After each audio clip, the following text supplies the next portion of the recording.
Hello, everyone. Welcome to the second episode of We Love Languages. Today, with us, we have Seth Jacobs, who is a German and French major with a minor in global studies, and he will be graduating in August. So, we're so happy to have you here today, Seth. Is there anything you would like to tell us starting off in the beginning? Not too much. That kind of says everything about me in a short time span. All right. Well, first off, I'll start off with why did you choose to pursue French and German as a major? So it's kind of a funny story. Originally, I did not have the French major nor the global studies minor. I came into UNA fall 2017, originally as a dual major in German and accounting.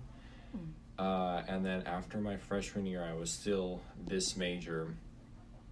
But during that fall of, Lord, so long ago, 2018, 2018, I decided I did not want to do business anymore. I would much rather teach or be involved with foreign language education or just something along that line, as opposed to a directly business area of study. So I got into a French 101 class about a month into school after ad drop had already passed by with the help of Dr. Coker and Dr. Vance, which was very nice of them. But I decided to study German originally because I'd done 5 years of it in high school, loved it, wanted to continue with it. And I picked French because I wanted to do another language to make me more marketable. And French is a little bit more, I don't want to say closely related to German, because German is Germanic, obviously, and French is Romantic. But French and Germany share a border, and there's a lot of kind of smaller countries in between that speak both languages, and they have they have really close economic and cultural and political relations. So I figured that would be a little bit better for me than Spanish. Yeah. You said you studied German for 5 years in high school. Wow, that's crazy. Yeah, I started in 8th grade, which wow. I think would have been 2012, if I'm not mistaken. That was my first German 1 class, and I was roughly 14, I think. And after I graduate this year in August, that will be roughly about a decade of German education under my belt. So That's impressive. Yeah. That's really impressive. So you mentioned a little bit about how you chose German and French because you would like to go into maybe teaching foreign languages one day. So is that what you plan to do once you graduate with your degrees? it's one of the things I'm looking at doing. Right now, I'm applying to graduate schools at the University of Tennessee in Knoxville and Mississippi State in Starkville. And I'd like to get my master's degree, possibly get my PhD, because I think it'd be nice to teach at a university level. But I've also looked at other career paths that aren't strictly teaching. One of them is government contract teaching. So for a private business, would be teaching people who work for the government languages. Okay. And that would be like the CIA, FBI, or other foreign service personnel. And then there's also, you can do language localization, which is translating products for various markets, or even having a product brought to you, then having to translate it back into English so it can be sold at markets here, or even business liaisonship, which would be basically being the middleman for various companies that are doing business internationally. But the main area I'm looking at doing is teaching, but I still like to keep my options open. Yeah, it's always good to have more than one plan because you just never know. We've seen that with Corona now. Yeah, no, things have gotten a little bit crazy. Yeah, for sure. But speaking of like COVID, we haven't been able to have any of our study abroad trips this year, but you have studied abroad in the past to Germany, correct? I mean, kind of. I've done 2 trips to Germany, so I've pretty much only spent 22 days in total outside the country. Oh, wow. So I don't want to say that's not a study abroad, but that's not exactly what foreign language students are encouraged to do. Mm-hmm. The first time was in between my sophomore and junior years of high school, actually. Okay. Or maybe it was junior and senior. I'm not sure. It was a while ago. And it was kind of a World War II history tour. So we went through France, Belgium, Luxembourg, and Germany. And only about 3 days of that 10-day trip were in Germany. And then in fall 2019, I went with the Model UN team to Erfurt, Germany, and we spent 12 days in Erfurt, Germany, as well as visited Berlin and the Buchenwald concentration camp and Wartburg, which is a castle in about central Germany where Martin Luther did his translation of the New Testament. So those are my two experiences. Had Corona not been a thing, I would have spent 2 months in Germany over the summer of 2020. Oh wow! Through a program in Aachen and in Heidelberg, but that did not come to pass. So I'm hopefully trying to get into a program through my master's or PhD to get sent over there and spend a more extended period of time. Yeah. Well, whenever you were in Germany, did you find that, what did you find that you didn't know about the culture? Like maybe learning the language whenever you were there. Were there certain words that were used more often that you hadn't learned yet whenever you were abroad? It's not really that certain words were used. It's a lot different learning a language in a classroom setting than actually using it with native speakers. Mm-hmm. So when I went over in high school, I was basically useless. I could read signs, and that was about all. It was very hard talking to people. Mm-hmm. And then when I went over last time in 2019, it took me a couple days to acclimate, but after that I was pretty good. Learning the dialect or adjusting to the dialects of how people were speaking was a little difficult, but it didn't take me too long to do it. The thing that always messes me up when going to restaurants in Germany is that you can seat yourself and you don't have to wait for a hostess. Really? I didn't know that. Yes, no, I multiple times I went to restaurants and I waited to be seated because it felt rude to seat myself. But that's just how things are done. So that's a weird thing to acclimate to, but it's not.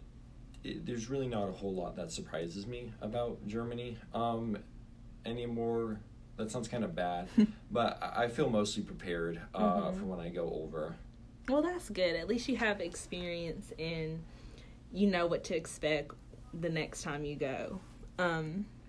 So on these trips you went to, have you made any connections with maybe people who are also studying German, or any connections whenever you went to the different places you traveled to? I did make a friend from Nuremberg, but I haven't talked to her in a while because originally I was going to go see if I could visit her and some of the other people that were from her group to Model UN when I went over in the summertime, but that didn't happen.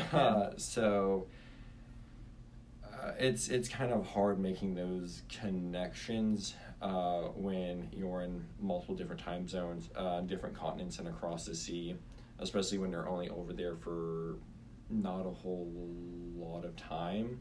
Less than a month. Most of the connections that I've made through foreign languages or through German in particular, because I have more experience with it than French, has been classmates. I have a good friend at UAB. She's a German heritage speaker. Excuse me. And we met at a foreign language immersion camp.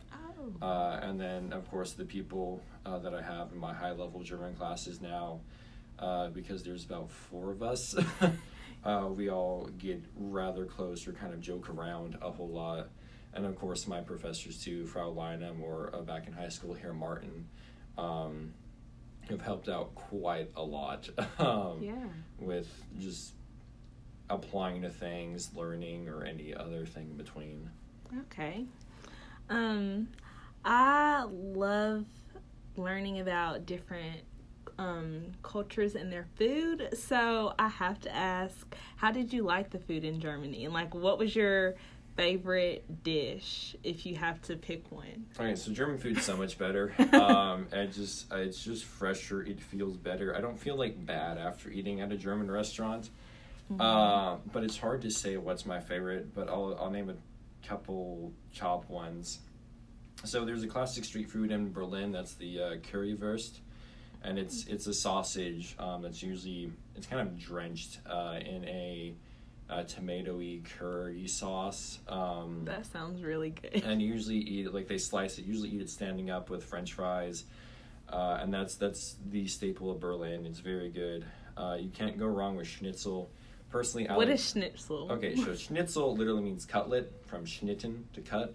So usually it is a pork or even veal, if you're being fancy, cutlet, pounded flat, flour, egg, breadcrumbs, you fry it, and then you can serve it with the various types of sausage. We technically have an American version of schnitzel, and that would be country fried steak. Oh, because okay. that would be the culture that German immigrants brought to Texas and then adjusted the meats, so they had more cattle there. So schnitzel is basically like country fried steak, except it's not much of a breakfast food like it is here in the U.S. It's more of a dinner or a lunch food. And I like Jaeger schnitzel because Jaeger's the sauce. Okay. It's the hunter's cutlet, and that has a cream and mushroom sauce. And then lastly, you can't talk about Germany without talking about the Döner kebab, which is a bunch of ground meat that they put on a spit that turns and it cooks that way. And so you shave meat off of this and you get it like a big sandwich of it, usually with lettuce, tomato, cucumber, and with a white or a red sauce. Usually I get the white sauce with it. And that was brought in by the Turkish immigrants that came during the 1950s. So those are kind of three like food highlights. I could talk about so much more, like Weisswurst, white sausage from Bavaria, pretzels, beer, of course, or wine. But this is a university podcast, so you know. But no, there's a lot to explore in German food, especially in various regional cuisines also. Yeah. Okay, I have one last question for you. As you are graduating in August, what has been your favorite thing about studying German and French here at UNA? I would say the people and the professors that I've gotten to know. Just because the German and French programs are not, I'm not going to say they're not big, but they're not as big as Spanish. So you have one professor for German and one professor for French. So you have them your entire time at the university, so you get close with them. And the same people in your classes. Once you get to the higher level, it's you and maybe 5 other people at the most sometimes. So you get close to those people, and because you see them every day or almost every day in class. And you learn to joke around and complain about the languages with each other or compare about them and complain. And it's nice getting those connections with your fellow students and the professors, because they are able to help you out a lot. Yeah. Well, that's all I have, but thank you so much, Seth. I learned a lot. I learned a lot about Germany and about German food, so thank you for taking time out of your day to meet with me. Oh, it's been great.